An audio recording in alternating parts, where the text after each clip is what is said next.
துரோகத்திற்கு பின் யோகம். கொஞ்சம் கவனம் தேவைங்க. உங்க வாழ்க்கையில இருக்கக்கூடிய ஒரு 3 நபர்களால் இது நடந்தே தீரும். யாருக்கு? மீன ராசியில பிறந்த உங்களுக்கு தாங்க 7.5 சனி, அதுவும் ஜென்ம சனியினுடைய காலகட்டத்தில் அங்காரன் என்று சொல்லக்கூடிய செவ்வாய் பகவானுடைய பெயர்ச்சியால் உங்களுக்கு ஒரு சின்ன ஒரு தடைக்கு பின்பு, ஒரு கஷ்டத்திற்கு பின்பு மாபெரும் யோகம் நடைபெறப் போகுது. அதை பற்றி தான் இன்றைய பதிவில் பார்க்க போறோம். பதிவை ஃபுல்லா பாருங்க.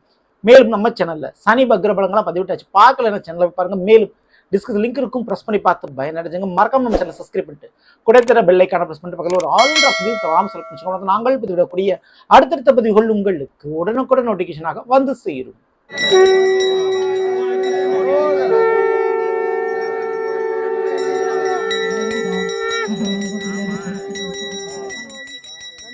சிவமயமாக தெரிகிறதே, சிந்தையில் சிவயோகம் வருகிறதே.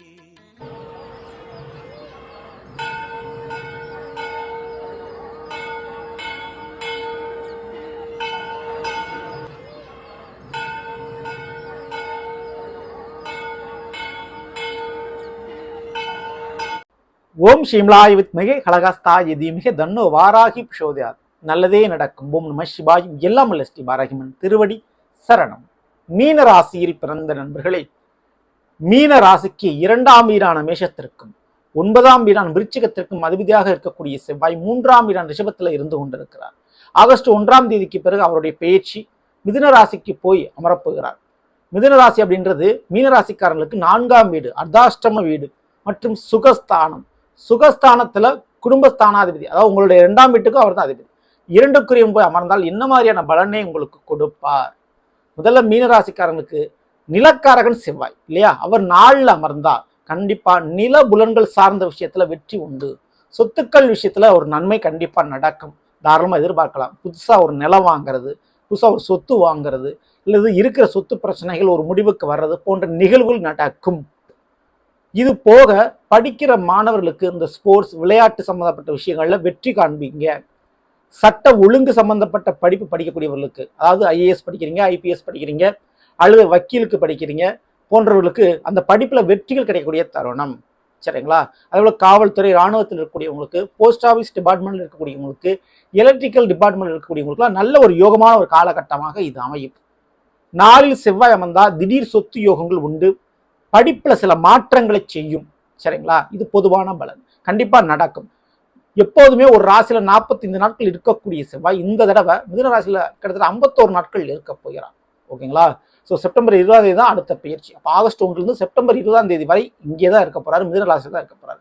மீனராசிக்காரங்களுக்கு இந்த செவ்வாய் 2ஆம் வீடான மேஷத்திற்கும் 9ஆம் வீடான விருச்சிகத்துக்கு அதிபதியாக இருக்கிறதுனால இந்த செவ்வாயினுடைய பயிற்சி கண்டிப்பா பெரிய அளவு நன்மைகளை செய்யும், அது எந்த மாற்று கருத்தும் இல்லை. ஆனா செவ்வாயினுடைய பார்வை பலனால் சில மாற்றங்களை நீங்க சந்திக்கிறீங்க. குரு பார்க்க நன்மை நடக்கும், கோடி நன்மை கண்டிப்பா நடக்கும். அதுவே சனி பார்க்கும் இடம் பாலுன்னு சொல்லுவாங்க. ஆனா செவ்வாய் பார்த்தால் என்ன நடக்கும்? அந்த இடத்திற்கு ஒரு வேகத்தை ஏற்படுத்தி கொடுப்பார். சரிங்களா?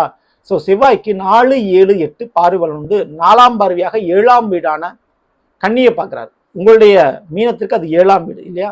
அப்போ 7ஆம் வீடு வாழ்க்கை துணையை குறிப்பது. அப்போ வாழ்க்கை துணை சம்பந்தப்பட்ட விஷயத்துல சில மாற்றங்கள் அல்லது ஏமாற்றங்கள் ஏற்படக்கூடிய வாய்ப்பு உண்டு. உங்களை விட்டு மறைச்சு வச்சிருந்திருப்பாங்க, உங்களுக்கு தெரியாம உங்களோட வாழ்க்கை துணை. அப்படிப்பட்ட விஷயங்கள் வெளியில தெரிய வரக்கூடிய காலகட்டம். உங்களுக்கு உங்க வாழ்க்கை துணைக்கு சில கருத்து வேறுபாடுகள் வரலாம், கொஞ்சம் பொறுமையை கையாள வேண்டியது அவசியம். சரிங்களா? இந்த ஒரு நேரத்தில் பார்ட்னர்ஷிப் பிரேக் ஆகும். கூட்டு தொழில் பண்றவங்களுக்கு உங்களுடைய பார்ட்னரோட சில பிரச்சனை, கருத்து வேறுபாடு ஏற்படக்கூடிய வாய்ப்புகள் இருக்குது. சரிங்களா? திருமண வாழ்க்கையில முடிவு எடுப்பதற்கு முன்பு கொஞ்சம் யோசிச்சு பார்த்து முடிவு எடுப்பது நல்லது. ஏன்னா திருமண வாழ்க்கையில் சில கருத்து வேறுபாடுகள் ஏற்படலாம். இப்படி ஒரு நெகட்டிவை கொடுத்தா பாசிட்டிவான நன்மையான விஷயத்தையும் செவ்வாய் கொடுக்கும். அவர் 4ஆம் பார்வையாக 7ஆம் வீட்டை பார்ப்பதன் மூலமாக கண்டிப்பா உங்களுடைய வாழ்க்கை துணையின் மூலமாக உங்களுக்கு ஒரு சொத்து பத்து கிடைக்கிறது, உருவாகிறது, அல்லது அவருடைய தூண்டுதலோ அவருடைய உதவியின் பேரிலோ உங்களுக்கு உருவாக்கக்கூடிய யோகம் ஏற்படும். சரிங்களா? ஸோ திருமண வாழ்க்கைக்கு முன்பு உங்க வாழ்க்கையில மற்ற நபர்கள் ஏற்பட்ட குழப்பம், பிரச்சனை முடிவுக்கு வரும். உங்க குடும்ப பிரச்சனைக்கு யார் காரணமோ அவங்கள விட்டு விலக்கி வைப்பீர்கள். அவங்க எப்படிப்பட்ட உறவாக இருந்தாலும் சரி, அந்த உறவிட்டிருந்து நீங்க விலகி வந்துடுவீங்க. அந்த உறவை வேண்டான்னு ஒதுக்கி வச்சிருவீங்க. அப்போ துரோகம் செய்த உறவுகள் உங்களுடைய திருமண வாழ்க்கையில கண்டிப்பா துரோகம் செய்த உறவுகளை விலக்கி வைக்கக்கூடிய தருணம் இது. சரிங்களா? அது கண்டிப்பா நடக்கும். குடும்பத்துல 3வது நபருடைய தலையீடால் ஏற்பட்ட பிரச்சனை சரியாகக்கூடிய காலகட்டம். சரிங்களா? திருமண வாழ்க்கைக்காக பிரச்சனைக்காக தேவையில்லாம போலீஸ் ஸ்டேஷன், கோர்ட்டு, கேஸ் வழக்குன்னு போயிட்டு வந்திருப்பீங்களா, அந்த பிரச்சனைலாம் ஒரு முடிவுக்கு வரக்கூடிய காலகட்டம். அடுத்து 7ஆம் பார்வையாக 10ஆம் இடம் தனுசு பார்க்குறாரு, தொழில் விஷயத்தை பார்க்குறாரு. அப்போ தொழில் ஸ்தானம் உங்களுக்கு வேகம் எடுக்கும் போது தொழில் போட்டிகளில் ஜெயிக்க போறீங்க, வேலையில வெற்றி காண போறீங்க. ஓகேங்களா? வேலைக்கு அட்டன் பண்ணக்கூடிய இன்டர்வியூல சக்சஸ் ஆயிடுவீங்க, தொழில் ரீதியான போட்டிகளில் வெற்றி பெறுவீங்க, தொழில் நல்லபடியாக நடக்கும். தொழிலுக்கு தேவையான வண்டி வாகனமோ அல்லது இடம் நிலபலங்களோ போன்றவைகள் வாங்குவீங்க. மீனராசிக்காரங்க இந்த ஒரு நேரத்தில் எப்படினாலும் வருமானத்துக்காக நம்ம இந்த வேலையை பார்த்து தான் ஆகணும், இந்த தொழிலை பார்த்து தான் ஆகணும் அப்படின்ற மாதிரி சில விஷயத்தில் இறங்கி விடுவீர்கள். சரிங்களா? என்னடாலும் பார்த்துக்கலாம் அப்படின்ற அளவுக்கு துணிந்து இறங்குவீர்கள். அப்போ வேலை மாற்றம், தொழில் குண மாற்றத்தை மன தைரியத்துடன் நீங்கள் இறங்கி நின்று விளையாடுவீங்க. அதுக்கு மிக முக்கிய காரணம் நீங்கள் பட்ட அனுபவம், நீங்கள் கற்றுக்கொண்ட அனுபவம் உங்களை இப்படி துணிந்து முடிவெடுக்க வைக்கும். மேலும் இந்த ஒரு நேரத்தில் கூட பிறந்த சகோதர சகோதரிகளுக்கு சில கடமைகளை செய்து கொடுக்கணும், இல்லைன்னா நீங்கள் விட்டு கொடுக்கணும். ஸோ இதோட போனால் போகுது அப்படின்னு பிரச்சனையை முடிக்கணும் அப்படின்றதுக்காக நீங்கள் விட்டு கொடுப்பாருங்க. அப்போ கூட பிறந்த சகோதர சகோதரிகளால் சில இழப்புகள், ஏமாற்றங்கள் உங்களுக்கு ஏற்படலாம். ஸோ ஒன்று வாழ்க்கை துணை, இன்னொன்று கூட பிறந்தவங்க. ஸோ இந்த 2 உறவுகளால் சில பிரச்சனையை நீங்கள் சந்திக்க நேரிடும். சரிங்களா? ஸோ அந்த பிரச்சனையை விட்டு விலகி வந்தாலே போதுன்ற மாதிரி நீங்கள் முடிவெடுத்துருவீங்க. ஓகேங்களா? அது கண்டிப்பாக நடந்துடும். தொழில் மற்றும் வேலையில மாற்றத்தை தாராளமான முறையில் நீங்கள் செய்யலாம். அடுத்து செவ்வாயினுடைய 8ஆம் பார்வை என்பது மகர ராசியில் பதிவு. மகர ராசி என்பது செவ்வாயினுடைய உச்ச வீடு. ஓகேங்களா? உங்களுடைய மீனத்திற்கு அது 11ஆம் வீடாக அமையுது. அப்போ இந்த ஒரு நிலைப்பாடுகளில் நிச்சயமா பண லாபங்கள் உண்டு. ரியல் எஸ்டேட் வியாபாரம் பண்ணக்கூடியவங்க, கல்குவாரி கிரானைட் வச்சு நடத்தக்கூடியவங்களுக்கு, மற்றும் கட்டுமான தொழில்துறையில் இருக்கக்கூடியவங்களுக்கும் சரி, எலக்ட்ரிக்கல் டிபார்ட்மெண்ட் துறையில் இருக்கக்கூடியவங்களுக்கும் சரி நல்ல ஒரு லாபங்கள் கிடைக்கும். அதேபோல ஹோட்டல் வியாபாரம் வச்சு நடத்தக்கூடியவங்களுக்கும் சரி நல்ல ஒரு தொழில் ரீதியான லாபங்களை கொடுக்கும் இந்த செவ்வாயினுடைய பார்வை. ஓகேங்களா? இது போக செகண்ட் மேரேஜ், மறுமண வாழ்க்கை, கண்டிப்பா 2வது திருமணக்குண்டான வாய்ப்பினை மங்களக்காரகன் ஏற்படுத்தி கொடுப்பாரு. கண்டிப்பா திருமண வாழ்க்கை அவ்வளவுதான் முடிஞ்சு போச்சு, வாழ்க்கை ஃபுல்லா ஆயுள் முழுக்க நம்ம இனிமே தனியா தான் இருக்க போறோம் அப்படின்னு நீங்க வருத்தப்பட்டு கொண்டிருக்கக்கூடிய நேரத்துல உங்களுக்கேற்ற ஒரு துணை உங்களுடைய கண்முன்னே வந்து நிப்பாட்டுவார் இந்த செவ்வாய் பகவான். சரிங்களா? ஸோ இதெல்லாம் ஒரு பக்கம் இருக்க, உங்க ராசியில சனிவான் வந்திருக்கிறாரு, அதை மறந்துடாதீங்க. சனிவான் வக்ரம் அடைந்திருக்கிறார். ஜூலை 27ஆம் தேதியிலிருந்து வக்ரத்தில் இருப்பாங்க. ஸோ ஜூலை வக்ரம் அடைந்திருக்கக்கூடிய இந்த வருடத்துல 4ஆம் வீட்டில் செவ்வாய் அமர்ந்தால், ஓகேங்களா, உறவுகளால் ஏற்பட்ட துரோகங்கள், சூழ்ச்சிகள் கண்டிப்பா உங்க கண்ணுக்கு தெரிய வந்துடும், உங்களுக்கு புரிய வந்துடும், நீங்க கொஞ்சம் தெளிவடைஞ்சிருவீங்க. உறவுகளுக்காக, சொந்த பந்தங்களுக்காக விட்டு கொடுத்து தியாகம் பண்ணி கடைசியில் நல்லவன் கூட பேர் கூட கிடைக்காம போச்சு அப்படின்ற வருத்தத்தில் நீங்க இருப்பீங்க. இனி அது தேவையில்லை, இனி உங்களுக்கு உண்டான வாழ்க்கையை நீங்க வாழுங்க அப்படின்ற மாதிரி செவ்வாய் கொஞ்சம் உங்களை சுயநலமா செயல்பட வச்சிருவாரு. அது சுயநலம் இல்லை, உங்களுடைய வாழ்க்கை நல்லதுக்குண்டான விஷயத்த செய்ய வச்சிருவாரு. அதுதான் உண்மை. சரிங்களா? ஸோ அப்படி இருக்கக்கூடிய காலகட்டத்தில் துணிந்து முடிவெடுங்கள்.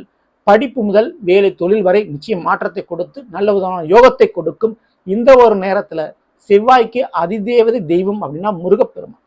அப்படிப்பட்ட முருகப்பெருமானுடைய வழிபாடுகளை கண்டிப்பா மீனராசிக்காரங்க பண்ணணும். என்ன வழிபாடு பண்ணணும்னா, வியாழக்கிழமை அல்லது செவ்வாய்க்கிழமை முருகனுடைய ஆலயங்களுக்கு சென்று கந்த சஷ்டி கவசம் அல்லது கந்தகுரு கவசம் பாராயணம் பண்ணுங்க. வாய் திறந்து நீங்க படிங்க. அது ரொம்ப ரொம்ப யோகமா இருக்கும். ஸோ வீட்டிலிருந்து கூட தாராளமாக அந்த வழிபாடுகளை பண்ணலாம். குறிப்பிட்டு வியாழக்கிழமை அன்னைக்கு இரவு 8 to 9 அந்த மணி நேரத்தில் வீட்டில் விளக்கேற்றி வைத்து கந்தகுரு கவசம் படிக்கிறது உங்களுக்கு ரொம்ப ரொம்ப நல்லதாக இருக்கும். எப்படிப்பட்ட ஏழரிச்சனி பிரச்சனை இருந்தால் கந்தகுரு கவசம் என்பது உங்களை காத்து அருளும். சரிங்களா? தவறாமல் அந்த வழிபாடுகளை பண்ணிக்கோங்க. நீங்கள் வேண்ட வேண்டுதல்களை உடனே முருகன் செய்து கொடுப்பார். சரிங்களா? அதுக்கு அவருடைய வழிபாடுகளை தீவிரமாக பண்ணுறது ரொம்ப ரொம்ப நல்லது. மீனராசிக்காரங்களுக்கு தவறாமல் அந்த வழிபாடுகளை பண்ணிக்கோங்க. இந்த பதிவு பிடிச்சிருந்த லைக் பண்ணுங்க, மற்ற ஷேர் பண்ணுங்க. இது போல ஒவ்வொரு ராசிக்குண்டான பலங்களை தெரிஞ்சுக்கணும்னா மறக்காம நம்ம சேனலை சப்ஸ்கிரைப் பண்ணி வச்சுக்கோங்க. அடுத்த சந்திப்போம். நன்றி, வணக்கம். நல்லதே நடக்கும். ஓம் நம சிவாய். எல்லாம் ஸ்ரீ பாரகிமன் திருவடி சரணம்.